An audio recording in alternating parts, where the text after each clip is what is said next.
तो यहाँ से अगर मैं फॉर्म पे क्लिक करूंगा तो मैं चाहता हूँ कि ये कोर्स हमारे किसी डेटाबेस में क्रिएट हो। तो सबसे पहले हमें क्या चाहिए, हमें एक डेटाबेस चाहिए। तो एक डेटाबेस बना लेते हैं।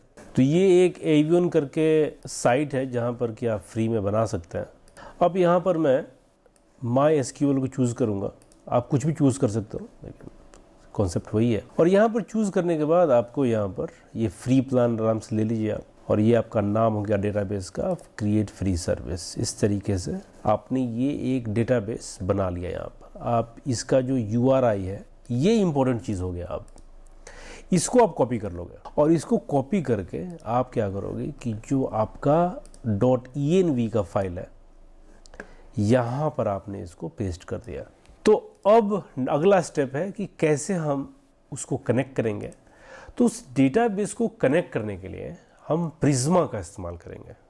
तो प्रिज्मा को इंस्टॉल करने के लिए हम यहाँ पर लिखेंगे npm id प्रिज्मा। के अंदर दो चीज़ें होती हैं, एक उसका CLI होता है और दूसरा उसका क्लाइंट होता है। CLI मतलब कि जो आपको मदद करेगा आपके मॉडल को क्रिएट करने में, आपके स्कीमा को क्रिएट करने में। ठीक है, अब जो हमने इंस्टॉल किया है इसको हम इनिशियलाइज कर देते हैं। तो हम लिखेंगे npx prisma init। तो ये प्रिज्मा को इनिशियलाइज कर देगा ये। ठीक है, और जो हमने यहाँ पर सेव किया था db URL, वो अब यहाँ पर लग जाएगा वो। अब जब हम इनिशियलाइज करेंगे ना, तो हमें एक चीज़ यहाँ दिखने को मिलेगा, ये प्रिज्मा फोल्डर यहाँ पर आ गया और इसके अंदर एक स्कीमा का मॉडल भी आपको यहाँ पर दिखेगा। तो ये क्या है, ये बता रहा है कि आपका मॉडल किस टाइप का होगा। तो इसको हम पोस्टग्रेस से MySQL कर देता हूँ मैं। तो यहाँ पर आपको बताना है ना कि जो आपका रिलेशनल डेटाबेस है उसमें किस टाइप के या इंफॉर्मेशन आप सेव करना चाहते हो। अब इस स्कीमा में हम एक मॉडल बनाते हैं कोर्स का। ठीक है, क्यों बना रहे हैं मॉडल कोर्स का? क्योंकि जो यहाँ से जो हम इंफॉर्मेशन सेव करेंगे क्रिएट कोर्स का, चाहते हैं कि ये कोर्स का इंफॉर्मेशन हमारे डेटाबेस में सेव हो। तो वो किस टाइप का रहेगा? तो उसके अंदर एक आईडी हो सकता है जो कि इंटीजर हो सकता है, एक नंबर हो जाएगा उसका, और हम इसको बोलेंगे कि भाई ये आईडी रहेगा, और साथ में इसको हम डिफ़ॉल्ट भी दे देंगे और उसके अंदर ऑटो इंक्रीमेंट दे देंगे। तो कोर्स का एक आईडी हो गया और एक टेम्पररी एक टाइटल भी दे देते हैं। टाइटल हमारा स्ट्रिंग हो सकता है। ठीक है, तो हमने कोर्स का एक स्कीमा बना दिया। अब ये जो स्कीमा हमने बनाया है ना, ये हमें बताना पड़ेगा अपने डेटाबेस को कि हमने स्कीमा बनाया है। तो इसके लिए अब हम प्रिज्मा क्लाइंट को इंस्टॉल करेंगे। ये प्रिज्मा क्लाइंट जो है ना, ये क्या करेगा कि जो CLI का हमने ये स्कीमा बनाया है इसको वो जोड़ेगा, इसको कनेक्ट करेगा वो। तो अब प्रिज्मा क्लाइंट को इंस्टॉल कर लेते हैं। तो npm install at prisma client।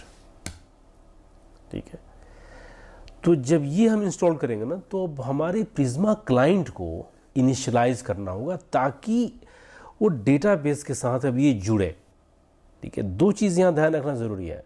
Prisma CLI आपके मॉडल क्रिएशन में मदद करता है, प्रिज्मा क्लाइंट आपको कनेक्ट करने में मदद करेगा आपके डेटाबेस को एक्चुअली।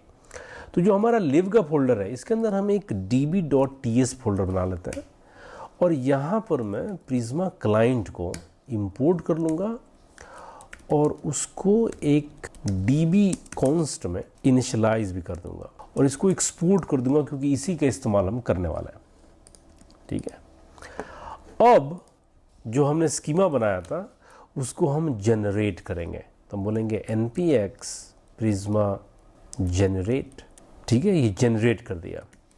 जनरेट करने के बाद हम एक और कमांड इसको बोलेंगे npx prisma migrate dev।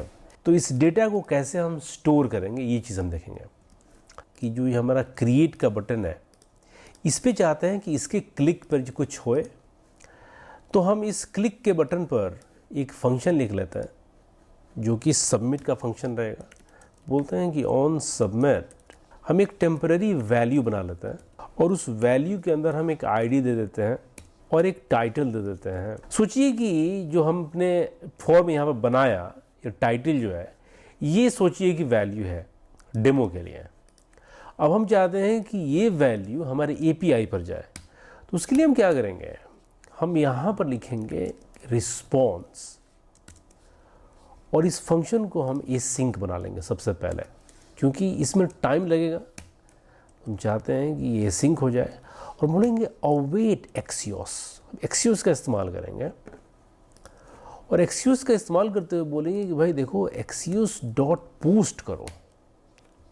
कहाँ पे करना है भाई, तो यहाँ पर हम एपीआई का राउट बताएंगे कि देखो ऐसा करो, आप एपीआई का जो कोर्सेज का राउट है, यहाँ पर आप जाकर ये इन्फॉर्मेशन को भेजो कि ये इन्फॉर्मेशन जाकर कोर्स को क्रिएट करे, और साथ में ये वैल्यू यहाँ पर मैंने दे दिया, ठीक है। और उसके बाद मैं क्या बोल रहा हूँ कि जो भी वहाँ से मिलेगा, ठीक है, जब आप इसको भेजोगे तो जो एपीआई रिटर्न करेगा उसको फिर आप यहाँ पर लॉग कर देना बाद में। तो हम देखना चाहेंगे कि हमें क्या रिस्पॉन्स मिल रहा है। अब जो हम ये भेज रहे हैं ना, हमें अब एपीआई राउट ये क्रिएट करना पड़ेगा जहाँ पर ये इन्फॉर्मेशन जा रहा है। तो उसके लिए हम अपने एपीआई के फोल्डर में जाएंगे, और यहाँ पर कोर्सेज करके एक हम फोल्डर बना लेंगे, और इसके अंदर हम route.ts करके एक फाइल बना लेंगे। अब यहाँ पर जब वो इन्फॉर्मेशन आएगा हमारे फ्रंट एंड से, यहाँ पर हम इसको डेटाबेस के साथ जोड़ने वाले हैं, इसको क्रिएट करने वाला है। तो सबसे पहले यहाँ पर एक फंक्शन लिखेंगे हम, और इसको बोलेंगे हम ये पोस्ट फंक्शन रहेगा। ये एक्सपोर्ट डिफ़ॉल्ट नहीं होगा, ये फंक्शन ऐसे रहेगा ये। अब इस फंक्शन के अंदर काम करने वाले हैं डीबी का, ठीक है। यहाँ पर हम डेटाबेस के साथ उसको जोड़ने वाले हैं। तो सबसे पहले हम इस फंक्शन को ना एसिंक फंक्शन बना लेंगे, क्योंकि इसके अंदर भी टाइम थोड़ा लग सकता है। एसिंक बना लिया, और यहाँ पर हम ट्राई कैच का इस्तेमाल करेंगे। क्या करेंगे कि सबसे पहले तो हम अपने डीबी को इंपोर्ट कर लेंगे, जो हमने डेटाबेस बनाया हुआ है, ये डीबी जो हमने प्रिज्मा क्लाइंट बनाया हुआ, और ये क्लाइंट ऑलरेडी जुड़ा हुआ है, इसको हम बोलेंगे। और इसको बोलेंगे कि देखो भाई तुम्हारे अंदर जो ये कोर्सेज जो हमने मॉडल बनाया है, जो स्कीमा में हमने जो कोर्सेज बनाया है, ये कोर्सेज, इसके अंदर db.courses.create कर दो एक, और यहाँ पर एक डेटा देना होता है, ठीक है। और इस डेटा के अंदर हमें बताना होगा कि वो क्या रहेगा डेटा। तो मैं क्या करूँगा यहाँ पर ये भी कि मैं यहाँ पर ये आईडी को और टाइटल को मैं इस वैल्यू से डिस्ट्रक्चर कर लूँगा। तो फिर मैं यहाँ पर आईडी का इस्तेमाल कर सकता हूँ, आईडी, और मेरा जो टाइटल होगा वो टाइटल होगा। तो मैं इसको ऐसे भी लिख सकता हूँ, आईडी एंड टाइटल, ठीक है, क्योंकि मैंने उसको ऑलरेडी डिस्ट्रक्चर कर लिया है, ठीक है। और ये जो मैं जब इसको डेटाबेस के अंदर सेव करूँगा, क्रिएट करूँगा, तो इसको भी मैं एक एज एक कांस्टेंट में ले लेता हूँ मैं। इसको अवेट यहाँ बोलूँगा मैं, क्योंकि ये भी टाइम लगेगा इसको करने में, ठीक है। तो ये जब ये कर लेता है तो मैं बोलूँगा कि भाई जब ये तुम क्रिएट कर लो ना, तो क्रिएट करने के बाद तुम इसको जो हमारा नेक्स्ट रिस्पॉन्स है उसमें तुम रिटर्न कर दो। तो नेक्स्ट रिस्पॉन्स .json, और उसमें तुम ये कोर्स को भेज दो, ठीक है। और अगर कुछ एरर आ रहा है तो फिर उसको हम यहाँ पर लॉग भी कर लेंगे, ताकि हमें दिखे कि क्या एरर था।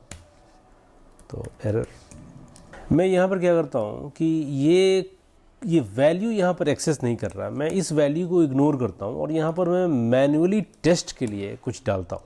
मान लीजिए कि 99 डाला, और टाइटल में कुछ डाल देता हूँ मैं सुपर हीरो करके, टेस्ट के लिए सिर्फ, कि अगर सोचो कि ये डेटा अगर आए तो क्या ये राउट पे डीबी में ये क्रिएट हो रहा है कि नहीं। अभी भी इसको सेव करता हूँ, और सेव करके जब मैं इसको यहाँ, और जब मैं यहाँ इसको टेस्ट करूँगा तो ये देखिए हमें रिस्पॉन्स में मिल रहा है, मतलब कि ये जो हमने सेव किया ये 200 मिला, ये क्रिएट हो रहा है, हमारे डेटाबेस में गया। अब इसको हम चेक भी कर सकते हैं। तो जो हमने टाइटल सुपर हीरो दिया है, इसको अब मैं अगर NPX प्रिज्मा स्टूडियो करूँगा तो हमें ये भी दिखेगा कि हमने क्या क्या बनाया है और क्या क्या हुआ। तो मैं यहाँ पर दिख रहा है कि कोर्सेज में हमारे 3 आइटम हैं और देखो यहाँ पर सुपर हीरो भी है जिसका 99 आईडी है। ठीक है, तो ये एक बहुत ही बेसिक और इंटरेस्टिंग टेस्ट किया हम लोगों ने कि कैसे हम प्रिज्मा को इंस्टॉल करके, प्रिज्मा CLI को इंस्टॉल किया, प्रिज्मा क्लाइंट को इंस्टॉल किया, एक DB बनाया और उस DB से हम अपने राउट पे इन चीज़ों को हमने कनेक्ट किया। ठीक है, अब अगले वीडियो में हम थॉरली इसको अपने कोर्स के मुताबिक थोड़ा सा एडवांस बढ़ेंगे और उस चीज़ को कंप्लीट करेंगे।